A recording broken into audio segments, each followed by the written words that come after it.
right, so we're going to remove the EGR valve. Something interesting with this truck. This truck factory did not come with the EGR controller. There's a plate for that right there. It doesn't have it. This is actually blocked off. Gotta look into why this has that. But anyways, we're removing this EGR valve, this piping, these band clamps, the EGR cooler. This all will come off. All right. As I'm removing this, also make sure to keep up with your local regulations, your rules from the king. You know, there's some places where you might not be able to remove any of these things. So check with your king before, you know, and make sure he allows you to do this kinds of things. Just a disclaimer, man. This is gonna be an off-road truck. So yeah, make sure with your local rules and regulations. See if you're allowed to do this, you peasants. All right, and right below this pipe right here, there's an 8mm you got to get to loosen that up and remove this pipe. It's pretty challenging. You got to go to the bottom, get to it. All right, the pipe is off. Now you also got to make sure you disconnect everything on the EGR. You got 4 bolts right here. Remove this.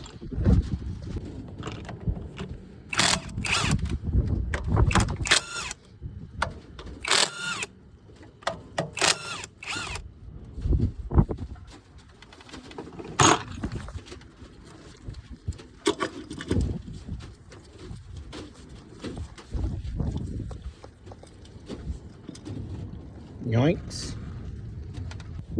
All right, after removing the valve, make sure you clean up all your gasket materials pretty good. This one still got a whole gasket. Make sure you get it out. And you're gonna get a little block off plate that's gonna go here. Make sure the O-ring seals are on. You got new hardware, put it on. All right, install the block off plate. Damn it. Put your hardware.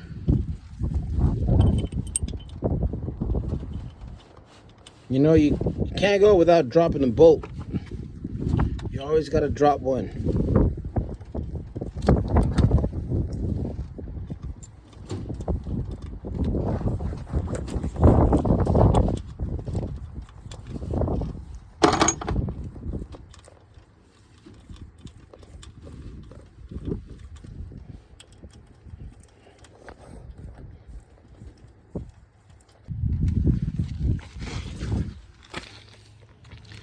Oh man, and it sucks when they don't make it all the way down. It's stuck somewhere in there. All right, let me get to it. All right, found it. Okay. Secure the last one. I always try going to crisscross to get even torque. So crisscross, secure them.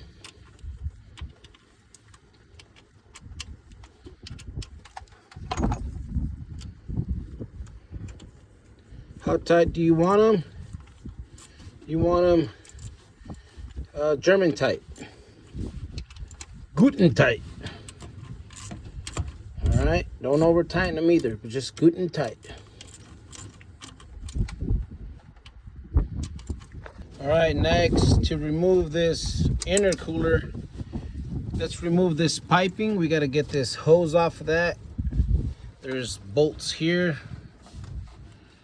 A few of them here, and there's 2 way in the back, so this whole piece comes out. First you got to take this out, loosen it up, and down there too.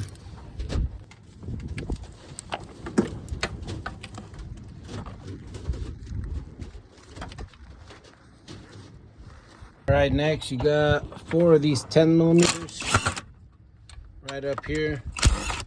You're gonna need a little swivel to get these 2 back here. All right, there's two bolts back here that are pretty challenging. You're gonna have to get in there and break those two loose. One of them is a 16 millimeter on this one, but they're back here. Pretty hard to crack and get to. Good luck. All right, so I undid the 10s, the two 16s, or I'm sorry, 15s on the back, and this thing's almost ready to come out. You're gonna lose a lot of coolant from there and some from here, but it's almost out. All right, there's also two 13 millimeters, one here and one through here on the bottom to remove this bracket, loosen this bracket and get everything out together. All right, this is the bracket. You got to remove this, and then this comes off easier. All right, after that O-ring was stuck in here pretty good, but now this not an intercooler, this EGR cooler. Sorry, I keep saying intercooler. Now this EGR cooler is off. All right, so this is pretty much how much cleaner your engine compartment is gonna look without all those emission components. So this is what I was telling you, what I was trying to explain. So there's two more block off plates. One is gonna go back here, which is the bigger one. And then this one would go here. You see? But factory, this is already blocked off. Pretty interesting. If anybody knows, leave it in the comments. Let me know what you guys think this is. Or maybe this could have been a government vehicle or something. All right, so we're done. As you can tell, as you can see, no more EGR cooler, EGR valve, or the actuator. And then the last thing you had to do was put this bracket over the hose, connect this hose over here, and you're done. Next, put your air box back in, the air box tube, connect it to here, and you have a much better looking engine compartment and an engine that's going to be happy because it's going to breathe good. Clip these together and just tuck them somewhere down there. You won't need them. And there's one more connection down there, that one you won't need. So this is pretty much everything for the top. Now let's go do the exhaust. All right, so now we're down here, and this is all that's gonna come out. All that, all the way to over there. Oh, Yeah, exactly. I got my little helper here giving me a hand. So we got to remove the full DPF, SCR, or SRC, whatever. And you got these 16 millimeter sensors you got to remove from the front pipe. They look like this. And then two little 8 millimeters holding the pipe to a bracket. And then three of these bolts. They look like 17, 18 millimeter, maybe 19, maybe 21, maybe 22. Anyways, you do these three, and you keep going down the line. You do these 4 right here,